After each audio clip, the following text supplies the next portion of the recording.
नमस्कार दोस्तों PCS academy में मैं आप सभी लोगों का स्वागत करता हूं। और दोस्तों, हम लोगों की आंसर राइटिंग की सीरीज़ चल रही थी यूपी पीसीएस मेंस 2019 और 20 के लिए। तो उसी सीरीज़ में अभी तक हम लोगों ने 55 पार्ट देख लिए थे। आज हम लोग 56वां पार्ट देखेंगे, जिसमें दो प्रश्नों को देखेंगे। एक आपका ट्रेडिशनल प्रश्न है और दूसरा आपका करंट अफेयर का प्रश्न है, ठीक है। और दोस्तों, यह प्रश्न को लिखने से पहले जैसे ग्रामर की सावधानियां आप लोगों को ध्यान रखनी है कि ग्रामर की गलतियां आपसे नहीं होनी चाहिए। दूसरी चीज़ क्या है कि जैसे जो इंट्रोडक्शन पार्ट है, बॉडी पार्ट है, कंक्लूजन पार्ट है, तो इन तीनों में अगर एक एक कोटेशन, कविता, श्लोक, मूवी के गीत, बोल, ये सारी चीज़ें ऐड कर देते हैं तो आपका उत्तर और भी बेहतर हो जाता है, ठीक है। जैसे आपको उत्तर लिखते समय ध्यान रखना है कि जैसे पैराग्राफ और पॉइंट्स का उपयोग करना है। शब्दों का चयन आप लोगों को अच्छा रखना है, क्योंकि आप लोगों को 125 शब्दों में ही आप लोगों को प्रश्न लिखना है, ठीक है। जो चीज़ें हैं उसी मात्रा में, जिस शब्द सीमा में आप लोगों को बोला गया है उसी शब्द सीमा में आप लोग लिखिए। इसकी पीडीएफ दोस्तों आप लोगों का जो पेड व्हाट्सएप ग्रुप चल रहा है उसी में आप लोगों को दी जाए। पेड व्हाट्सएप ग्रुप 2019 का अलग चल रहा है, 2020 का 200 दिनों का लगभग वो आपका अलग चल रहा है। और इस समय देखिए एग्ज़ाम टलने की सभी संभावनाएं पूरी है। तो जो लोग भी अगर व्हाट्सएप ग्रुप ज्वाइन करना चाहते हैं तो डिस्क्रिप्शन बॉक्स में देख सकते हैं। उसमें आपको जीएस के चारों पेपर के नोट्स, लगभग 50 से ज़्यादा फुल टेस्ट सीरीज़ आप लोगों को मिलेंगे। जीएस के चारों पेपर के नोट्स, ड्राफ्टिंग, ये सारी चीज़ें आप लोगों को प्रोवाइड की जाएंगी। हिंदी ऐसे के नोट्स दिए जाएंगे आप लोगों को, ठीक है। तो ये कुछ बातें हैं। जो लोग भी इच्छुक हों ज्वाइन करने के तो डिस्क्रिप्शन बॉक्स में डिटेल पड़ी हुई है, या तो इस नंबर पर मैसेज कर सकते हैं। चलिए आज का जो प्रश्न है, प्रश्न को देखते हैं। और दोस्तों, आप लोगों को ये वीडियो अच्छा लगता है, वीडियो को लाइक और चैनल को सब्सक्राइब कर लीजिएगा, ठीक है। पेपर थर्ड का प्रश्न है दोस्तों, प्रश्न संख्या 111 है। 125 शब्दों में इस प्रश्न को आप लोगों को लिखना है, ठीक है। प्रश्न को देखते हैं। प्रश्न है आपका, भारत और ईरान संबंध और जो संबंध है उनकी संभावनाओं पर संक्षेप में टिप्पणी करना है। जो इंडिया और ईरान के बीच में रिलेशन है उनकी क्या संभावनाएं हैं उस पर आप लोगों को बात करनी है, ठीक है।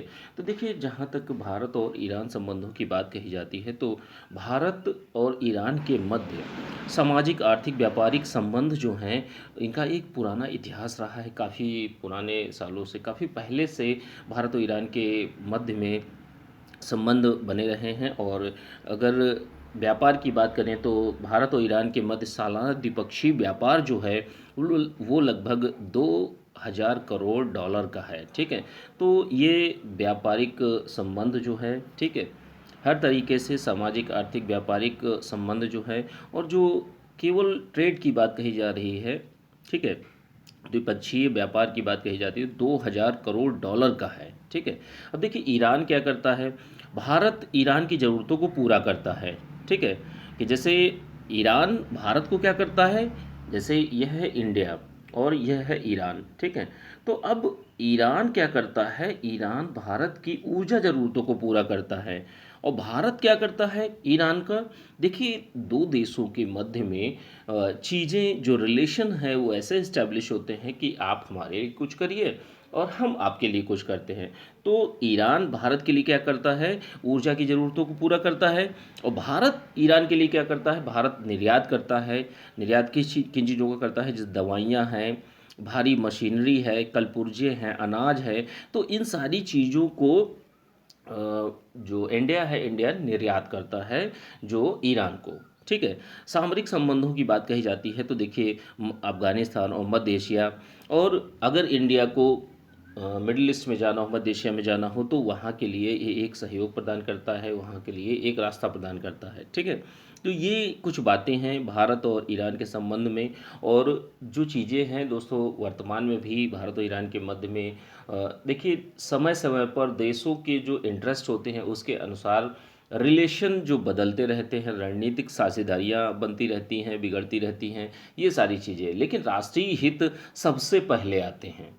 तो जैसे भारत और ईरान के संबंधों की अगर हम संभावनाओं को देखें तो उनमें क्या क्या हो सकता है, कि जैसे देखिए ईरान की राजधानी है तेहरान। तो तेहरान में क्या है कि वहाँ पर भारत का दूतावास है और वहाँ पर वाणिज्य मिशन की शुरुआत करी गई है, ठीक है। यह कुछ कार्य हैं जो भारत के द्वारा ईरान में किए जा रहे हैं। ईरान में कारोबार जो है, जैसे भारत का जो कारोबार है वो रिफाइनरी का है, दवा का है, फर्टिलाइज़र का है, निर्माण क्षेत्र में निवेश है। तो ये सारी चीज़ें ईरान में की जा रही हैं भारत के द्वारा। और जो ईरान है, ईरान भी भारत में भारत की ऊर्जा ज़रूरतों को पूरा करता है, ठीक है, सामाजिक सांस्कृतिक संबंधों को अच्छा करता है, और व्यापारिक, मोस्टली व्यापारिक जो रिलेशन होते हैं, ठीक है, तो उनको बेहतर करने का प्रयास करता है। और हर तरीके से भारत को इससे ज़्यादा लाभ है कि ईरान में हर तरीके से जैसे जो निर्यात है वो किया जा सकता है। दूसरी चीज़ कि जो निर्माण क्षेत्र है उसमें निवेश कर सकता है, इन सेक्टर पर निवेश कर सकता है भारत, ठीक है। तो ये बहुत बड़ी अपॉर्चुनिटी है भारत के लिए, बहुत बड़ा एक मौका है जो कि ईरान में भारत देखता है। अगली चीज़ क्या है, संभावनाएं कौन सी हैं कि जैसे जो व्यापार संबंधित जो प्रतिबंध हैं वो हटाए जा चुके हैं। तो अब क्या है कि अब ओपन मार्केट है, खुला बाजार है। तो अब खुला बाजार है तो भारत सभी चीज़ों का निर्यात तो ईरान में कर सकता है, जिससे भारत को लाभ होगा, ठीक है। यही चीज़ें ईरान के ऊपर भी लागू होती हैं कि वो भी भारत में हर तरीके से जो चीज़ें यहाँ पर रिक्वायरमेंट है उनकी, उन चीज़ों का वह निर्यात कर सकता है।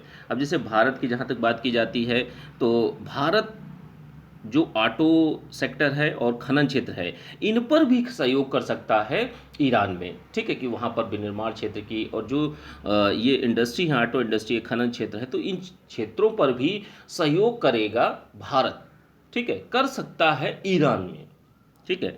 अगली चीज़ क्या है कि ईरान जो है पड़ोसी देशों को, जो पश्चिमी देश हैं, सॉरी, जो पश्चिमी देश हैं, ठीक है, तो उनको शक की नज़र से देखता है। तो इसीलिए इसका फ़ायदा किसको मिलता है, इसका फ़ायदा जो है भारत को मिलता है हर तरीके से, कि भारत में निवेश की संभावनाएं बढ़ जाती हैं, ईरान भारत में निवेश कर सकता है। तो ये भी संभावनाएं हैं हमारे यहाँ, ठीक है। अगली चीज़ क्या है कि जैसे भारत को Iran, sorry, Iraq, Syria, Lebanon के पुनर्निर्माण में जैसे जो ठेके मिले हैं, ठीक है, ईरान को, तो ईरान क्या है, इनमें भारत को भी शामिल कर सकता है और भारत भी इनसे, इन चीज़ों से लाभ उठा सकता है। अगली चीज़ क्या है कि जैसे जो ईरान के रास्ते, ठीक है, ईरान के रास्ते भारत कहाँ पहुँच सकता है, मध्य एशिया में पहुँच सकता है, जो मिडिल ईस्ट है वहाँ पर पहुँच सकता है, और वहाँ पर भी अनेक संभावनाएं हैं, मार्केट है, और वहाँ पे निवेश की अपार संभावनाएं हैं, निवेश से लाभ कमा सकता है भारत, ठीक है। और जो व्यापारिक संबंध हैं, ठीक है, उनको बढ़ा सकता है, द्विपक्षीय व्यापार है उसको बढ़ा सकता है। किन देशों के साथ में, जो देश हैं जैसे तजाकिस्तान है, उज्बेकिस्तान है, किर्गिस्तान है, कजाकिस्तान है, तुर्कमेनिस्तान है, तो इनके साथ में अच्छे रिलेशन इस्टेब्लिश कर सकता है ईरान के रास्ते भारत, ठीक है।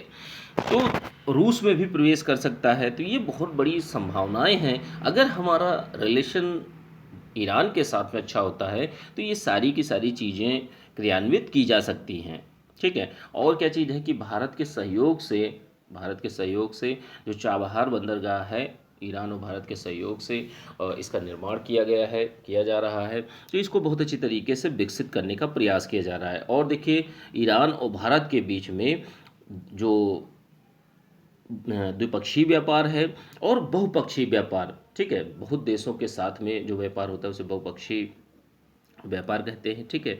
तो बहुपक्षीय व्यापार को भी बढ़ावा मिलेगा, जो मध्य एशिया से और ईरान से सभी लोगों को जोड़ते हुए, ठीक है। तो ये कुछ बातें हैं भारत और ईरान के संबंध में, जो जिस तरीके से चीज़ें चल रही हैं, और वर्तमान में देखें तो ईरान चीज़ों पर सहयोग कर रहा है और हमारे संबंध भी ईरान के साथ में अच्छे हो रहे हैं, ठीक है। तो ये सारी चीज़ें हैं। इसको, प्रश्न को आप लोगों को 125 शब्दों में इस प्रश्न को लिखना है। अच्छे से इस प्रश्न को आप लोग लिखिए, ठीक है। पीडीएफ आप लोगों को पेड व्हाट्सएप ग्रुप में ही मिलेगी। पेड व्हाट्सएप ग्रुप ज्वाइन करना चाहते हैं तो डिस्क्रिप्शन बॉक्स में डिटेल पड़ी हुई है। चलिए आज का दूसरा प्रश्न देखते हैं। दूसरा प्रश्न आपका करंट अफेयर का प्रश्न है।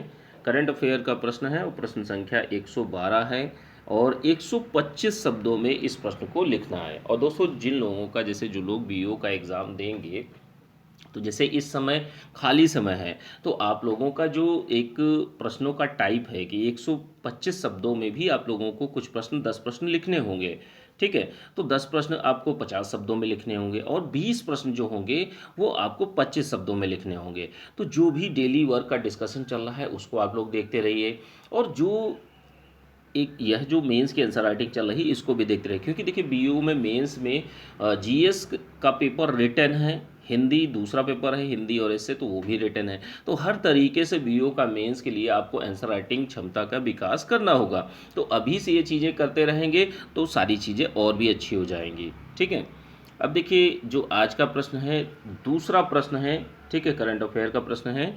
और इस प्रश्न को लिखने से पहले जैसे कुछ सावधानियों को ध्यान में रखना है कि जैसे जो ग्रामर की गलतियां हैं आपसे नहीं होनी चाहिए, जो तथ्य है, डेटा है, डायग्राम है, तो इन सारी चीज़ों का भी आप लोग प्रयोग करते रहिए। अगर आपकी हैंडराइटिंग अगर अच्छी है तो आपको अच्छे मार्क्स मिलने की संभावनाएं बढ़ जाती हैं। ठीक है। अच्छे शब्दों का चयन करिए जिससे आप सभी चीज़ों को समावेश कर सकें। और जो इंट्रोडक्शन पार्ट है, बॉडी पार्ट है, कंक्लूजन पार्ट है, तो तीनों में अगर एक एक कोटेशन, कविता, श्लोक, मूवी के गीत, बोल, ये सारी चीज़ों को ऐड कर देते हैं तो आपका उत्तर और भी ज़्यादा बेहतर हो जाता है। ठीक है। तो इन सारी चीज़ों को समझते हुए बहुत अच्छी तरीके से इस प्रश्न को आप लोगों को लिखना है। चलिए आज का प्रश्न देख लेते हैं। करंट अफेयर का प्रश्न है, टू चाइल्ड पॉलिसी के पक्ष और विपक्ष के तर्कों को स्पष्ट कीजिए। अब देखिए अभी हाल ही में जो असम विधानमंडल है, विधानसभा है, तो उसने एक विधेयक को पारित किया है जिसमें टू चाइल्ड पॉलिसी अधिनियम बनाया गया है। ठीक है। विधेयक को पारित किया गया है। अब देखिए टू चाइल्ड पॉलिसी जो है पहले महाराष्ट्र, मध्य प्रदेश और राजस्थान के बाद में असम चौथा राज्य है जिसने टू चाइल्ड पॉलिसी का जो विधानसभा है उस राज्य की, उससे पास किया गया है। अब टू चाइल्ड पॉलिसी क्या है कि जैसे इसमें यह प्रावधान किया गया है कि जैसे जिस व्यक्ति के भी दो से अधिक बच्चे हैं तो उसको सरकारी नौकरी नहीं मिलेगी। तो यह बात कही जाती है। अब देखिए टू चाइल्ड पॉलिसी जो है, दो से अधिक बच्चे हैं तो आपको सरकारी नौकरी नहीं मिलेगी, और भी जो सरकारी योजनाएं हैं और जो चीज़ें हैं उनसे भी वंचित किया जा सकता है। तो ये सारी चीज़ें हैं, तो ये प्रावधान आपकी टू चाइल्ड पॉलिसी में किए गए हैं। अब जैसे कुछ राज्यों ने इसको बैक भी वापस भी ले लिया है कि जैसे मध्य प्रदेश है, मध्य प्रदेश ने पारित करने के बाद भी इसको वापस ले लिया। तो ये कुछ बातें हैं। ठीक है। अब जो टू चाइल्ड पॉलिसी है उसके पक्ष में तर्कों को देख लेते हैं कि इसके पक्ष में तर्क कौन से हैं। कि जैसे कहा जाता है कि टू चाइल्ड पॉलिसी जो है वो आपकी जनसंख्या में अत्यधिक जो वृद्धि हो रही है उसको कम करने का प्रयास करेगी। इसमें अत्यधिक जो वृद्धि हो रही है उसको रोकने का कार्य करेगी। जो हमारे यहाँ प्रजनन दर को तीव्रता से नियंत्रित करने का प्रयास करेगी। तो यह कार्य कौन करेगा? टू चाइल्ड पॉलिसी से। अब सोच कर देखिए कि अगर व्यक्ति को नौकरी नहीं मिलेगी, ठीक है, अगर दो से अधिक बच्चे हैं तो कहीं ना कहीं लोग यही सोचेंगे और यही करेंगे भी। सरकार इन चीज़ों को इम्पोज भी करवा रही है, लगवा भी रही है, क्रियान्वित भी कर रही है। तो ऐसी स्थितियों में क्या है, ऐसी स्थितियों में प्रजनन दर को वो लोग जो व्यक्ति हैं वो लोग इसको नियंत्रित करने का प्रयास करेंगे। और क्या है कि जैसे टू चाइल्ड पॉलिसी के पक्ष में बातें कही जाती हैं तो लोग कहते हैं कि सामाजिक आर्थिक लाभों से भी जो व्यक्ति हैं, ऐसे व्यक्ति जिनके दो से अधिक बच्चे हैं तो उनको वंचित किया जा सकता है, कोई भी सरकारी योजना का लाभ नहीं दिया जाएगा। तो ऐसी बातें कही जाती हैं कि ऐसी इम्प्लीमेंटेशन होनी चाहिए। ठीक है। तो ये पक्ष के तर्क हो गए। अब विपक्ष के तर्कों की बात कर लेते हैं। तो जैसे देखिए हमारे यहाँ बहुत सारे लोग हैं जो फैमिलीज़ हैं और जो लोग हैं वो एक बड़े परिवार की इच्छा रखते हैं, इसीलिए प्रजनन जो अधिक बच्चे पैदा करते हैं। तो ये सारी चीज़ें हैं। कोई भी दो बच्चे, जैसे बहुत सारी चीज़ें होती हैं कि जैसे मान लीजिए कि आज की डेट में आप बहुत सारे लोग हैं जो ये सोचते हैं कि दो बच्चे होंगे, अगर एक बच्चा अगर भाई बहन है या भाई भाई हैं, अगर एक बच्चा नहीं रहा किसी कारणवश तो हमारे हमारे पास एक ही बच्चा रहेगा। तो ये कुछ संभावनाएं, बहुत से ऐसी चीज़ें होती हैं कि जैसे बच्चा जन्म लेने के बाद उसकी डेथ भी हो जाती है, दो दो तीन तीन बच्चे की मृत्यु हो जाती है। तो इसलिए इसको टू चाइल्ड पॉलिसी को लागू नहीं किया जाना चाहिए। दूसरी चीज़ क्या है कि इस पॉइंट को आप लोगों को समझना बहुत ज़रूरी है। जिससे देखिए हमारा एज जो ग्रुप होता है, ठीक है, एक जो एज ग्रुप होता है 0 से 14 साल तक, दूसरा होता है 15 से 49 साल तक, और तीसरा होता है 50 से बाकी का, ठीक है, उसके ऊपर वाले। तो देखिए ये जो दूसरा ग्रुप है 15 से 49 वाला आयु वर्ग जो है, तो इसमें हमारे भारत की जनसंख्या जो है वो तेज़ी से जा रही है, लेकिन यहाँ से जो लोग हैं 49 साल के बाद 50 साल जो होने वाली एज जो है वो लोग ज़्यादा नहीं है, तो इसलिए हमें ज़्यादा जनसंख्या दिखाई दे रही है कि जनसंख्या वृद्धि बहुत ज़्यादा है, जबकि ऐसा क्या है कि इस एज में लोग ज़्यादा पहुँच रहे हैं, इसलिए हमें जनसंख्या दिखाई, ये तर्क दिया जाता है लोगों के द्वारा, संस्थाओं के द्वारा। ठीक है, तो इसलिए जो टू चाइल्ड पॉलिसी है वो उपयुक्त नहीं है, इसको नहीं लागू किया जाना चाहिए।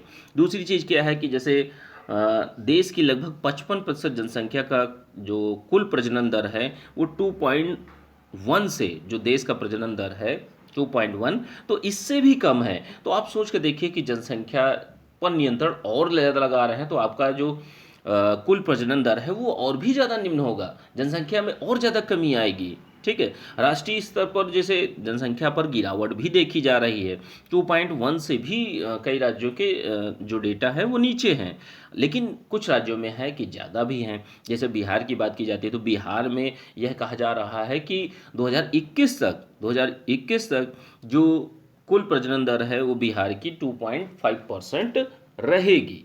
ठीक है, और देखिए हमारे राष्ट्रीय जनसंख्या नीति 2000 में भी कहा गया है कि जो ये इम्प्लीमेंट किया जा रहा है टू चाइल्ड पॉलिसी, तो इसको उपयुक्त नहीं बताया। क्यों नहीं उपयुक्त बताया है? क्योंकि जो जैसे बच्चे पैदा करना, 2 बच्चे पैदा करेंगे, 4 बच्चे पैदा करेंगे, ये स्वैच्छिक अधिकार है। ठीक है, ये आपके मतलब जो व्यक्ति हैं ये उनका अधिकार है।